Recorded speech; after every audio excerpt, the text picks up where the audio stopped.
Italy के अपूलिया में आयोजित G7 शिखर सम्मेलन कई मायनों में खास रहा। रिकॉर्ड तीसरी बार देश के प्रधानमंत्री बनने के बाद अपनी पहली विदेश यात्रा पर इटली गए प्रधानमंत्री नरेंद्र मोदी का G7 शिखर सम्मेलन में जोरदार स्वागत किया गया। इस दौरान दुनिया के कई देशों के नेताओं ने प्रधानमंत्री से मुलाकात की। किसी ने प्रधानमंत्री नरेंद्र मोदी के साथ सेल्फी खींची तो कोई उनके गले मिला। इटली की प्रधानमंत्री जॉर्जिया मेलोनी ने भी प्रधानमंत्री के साथ खास सेल्फी ली। दुनिया भर के नेताओं ने प्रधानमंत्री नरेंद्र मोदी की रिकॉर्ड तीसरी बार प्रधानमंत्री चुने जाने पर बधाई दी। प्रधानमंत्री नरेंद्र मोदी ने इटली के अपूलिया में आयोजित G7 शिखर सम्मेलन में artificial intelligence and energy, Africa and the Mediterranean पर आउटरीच सत्र को संबोधित किया। प्रधानमंत्री ने कहा कि मानव जाति के इतिहास में सबसे बड़ी लोकतांत्रिक प्रक्रिया के तहत एक बार फिर चुने जाने के बाद इस शिखर सम्मेलन में भाग लेना उनके लिए बड़े संतोष की बात है। प्रधानमंत्री ने AI फॉर ऑल यानी सभी के लिए AI पर आधारित भारत के AI मिशन के बारे में जोर देकर कहा कि इस प्रौद्योगिकी का उद्देश्य सभी की प्रगति और कल्याण को बढ़ावा देना होना चाहिए। उन्होंने कहा कि भारत 2070 तक नेट जीरो यानी शून्य कार्बन उत्सर्जन के लक्ष्य को हासिल करने की दिशा में काम कर रहा है। प्रधानमंत्री ने ग्लोबल साउथ और विशेष रूप से अफ्रीका की चिंताओं को प्राथमिकता देने का आह्वान किया। सम्मेलन से इतर प्रधानमंत्री नरेंद्र मोदी ने कई देशों के राष्ट्राध्यक्षों से मुलाकात की। प्रधानमंत्री ने सम्मेलन से इतर अमेरिकी राष्ट्रपति जो बाइडेन, जापानी प्रधानमंत्री फुमियो किशिदा और कनाडा के प्रधानमंत्री जस्टिन ट्रूडो सहित कई विश्व नेताओं से मुलाकात की।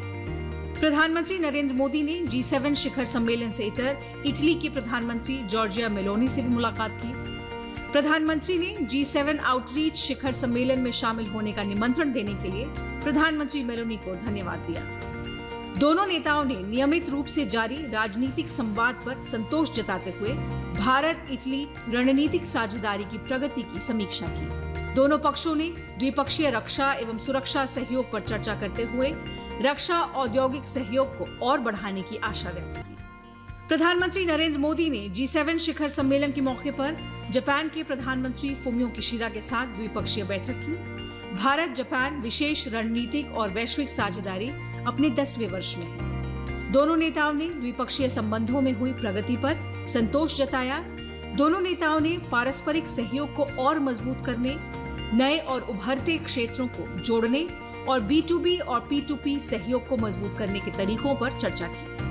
भारत और जापान कई महत्वपूर्ण क्षेत्रों में सहयोग कर रहे हैं। प्रधानमंत्री नरेंद्र मोदी ने यूक्रेन के राष्ट्रपति वोलोडिमीर ज़ेलेंस्की के साथ भी द्विपक्षीय बैठक की। दोनों नेताओं की सार्थक बैठक हुई जिसमें उन्होंने द्विपक्षीय संबंधों को मजबूत करने के तरीकों पर चर्चा की। दोनों नेताओं ने यूक्रेन की स्थिति और स्विट्जरलैंड द्वारा आयोजित होने वाली आगामी शांति शिखर सम्मेलन पर भी विचारों का आदान प्रदान किया। दोनों नेता परस्पर संपर्क में बने रहने पर भी सहमत हुए। प्रधानमंत्री मोदी ने इटली के अपूलिया में G7 शिखर सम्मेलन के दौरान यूनाइटेड किंगडम के प्रधानमंत्री ऋषि सुनक के साथ द्विपक्षीय बैठक की। दोनों राजनेताओं ने द्विपक्षीय संबंधों को मजबूत करने के लिए दोनों देशों की साझा प्रतिबद्धता की पुष्टि की। दोनों राजनेताओं ने आपसी हितों के क्षेत्रीय और बहुपक्षीय मामलों पर भी चर्चा की। इटली के अपूलिया में G7 शिखर सम्मेलन से इतर प्रधानमंत्री नरेंद्र मोदी और फ्रांस के राष्ट्रपति इमैनुअल मैक्रोन ने द्विपक्षीय बैठक की। दोनों नेताओं ने होराइजन 2047 रोड मैप और भारत प्रशांत रोड मैप पर ध्यान केंद्रित करते हुए भारत और फ्रांस के बीच आपसी संबंधों की समीक्षा की। इस दौरान रक्षा, परमाणु, अंतरिक्ष, शिक्षा, जलवायु कार्रवाई, डिजिटल सार्वजनिक बुनियादी ढांचे, कनेक्टिविटी और राष्ट्रीय संग्रहालय साझेदारी जैसी सांस्कृतिक पहल और जन भागीदारी को बढ़ाने में सहयोग पर भी चर्चा की। दोनों नेताओं ने प्रमुख वैश्विक और क्षेत्रीय मुद्दों पर भी विचार विमर्श किया।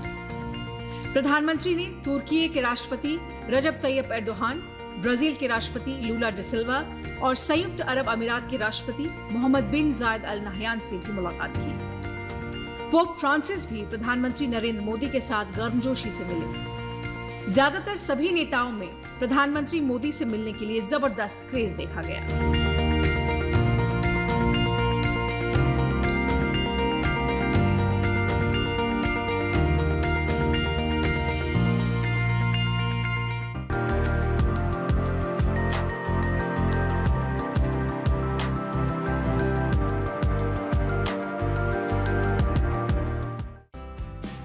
G7 औद्योगिक लोकतंत्रों का एक अनौपचारिक समूह है जिसमें America, Britain, France, Italy, Germany, Canada और जापान जैसे विकसित देश शामिल हैं। इस साल इटली ने G7 शिखर सम्मेलन की मेजबानी की। ये संगठन वैश्विक आर्थिक शासन, अंतर्राष्ट्रीय सुरक्षा और पिछले कुछ वर्षों में कृत्रिम बुद्धिमत्ता जैसे मुद्दों पर चर्चा करने के लिए मिलता है। इटली 7वीं बार G7 का अध्यक्ष बना।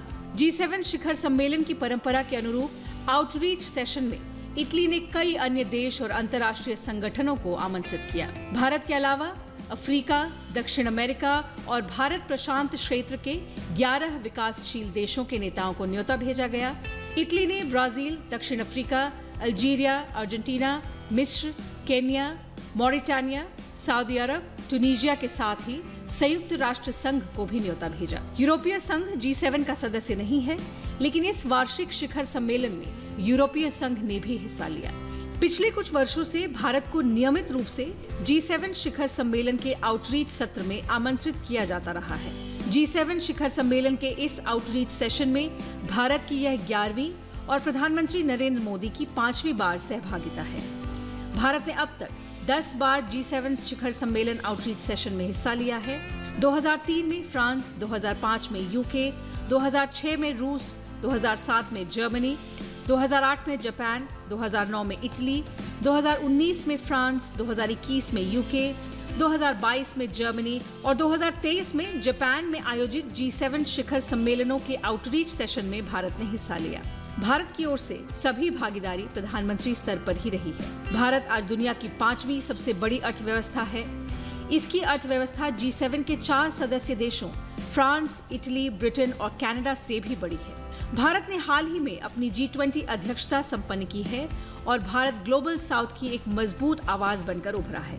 प्रधानमंत्री ने 2023 में हिरोशिमा में अपने चौथे G7 शिखर सम्मेलन में हिस्सा लेने के दौरान 3 पूर्ण सत्रों में भारत का पक्ष रखा था।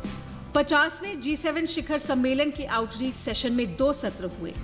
G7 शिखर सम्मेलन में आर्टिफिशियल इंटेलिजेंस, जलवायु परिवर्तन और सप्लाई चेन जैसे कुछ महत्वपूर्ण चुनौतियों के अलावा यूक्रेन और मध्य पूर्व में युद्ध का मुद्दा छाया रहा। इसके अलावा आर्टिफिशियल इंटेलिजेंस पर हुए सत्र में पोप फ्रांसिस भी शामिल हुए। G7 उन्नत लोकतंत्रों का एक अनौपचारिक समूह है जो वैश्विक आर्थिक नीति का समन्वय करने और अन्य अंतर्राष्ट्रीय मुद्दों पर विचार करने के लिए प्रति वर्ष बैठक करता है। G7 में शामिल सभी देश विकसित श्रेणी में आते हैं। G7 सदस्य देश वर्तमान में वैश्विक सकल घरेलू उत्पाद का लगभग 45% और दुनिया की 10% से अधिक आबादी का प्रतिनिधित्व करते हैं। सदस्य देशों के बीच G7 के लिए कोई संधि या करार नहीं है। G7 का कोई मुख्यालय नहीं है। सदस्य देश बारी बारी से शिखर सम्मेलन की मेजबानी करते हैं। जिस देश के पास मेजबानी होती है उसे ही अध्यक्ष कहा जाता है। यह ग्रुप खुद को मानवीय मूल्यों का रक्षक, लोकतंत्र का रक्षक, मानवाधिकारों का रक्षक और अंतर्राष्ट्रीय शांति का समर्थक मानता है। सतत विकास और पर्यावरण रक्षा इसके प्रमुख उद्देश्यों में शामिल है। आर्थिक मुद्दों पर अपने शुरुआती फोकस से G7 धीरे धीरे शांति और सुरक्षा, आतंकवाद विरोध, विकास, शिक्षा, स्वास्थ्य, पर्यावरण और जलवायु परिवर्तन समेत प्रमुख वैश्विक चुनौतियों पर समाधान और सर्वमान्य मत खोजने के लिए विचार का एक मंच है। 2003 से गैर सदस्य देशों, एशिया और अफ्रीका के पारंपरिक रूप से विकासशील देशों को आउटरीच सेशन में आमंत्रित किया जाने लगा। France, Germany, Italy, Japan, UK और अमेरिका ने पहले तेल संकट के बाद 1975 में फ्रांस में G6 के रूप में पहला शिखर सम्मेलन आयोजित किया। कनाडा इस समूह में अगले वर्ष शामिल हुआ। 1997 और 2013 के बीच रूस को शामिल किए जाने से G8 के तौर पर इस समूह का विस्तार हुआ था। हालांकि क्रीमिया पर कब्जे के बाद 2014 में रूस की सदस्यता सस्पेंड कर दी गई।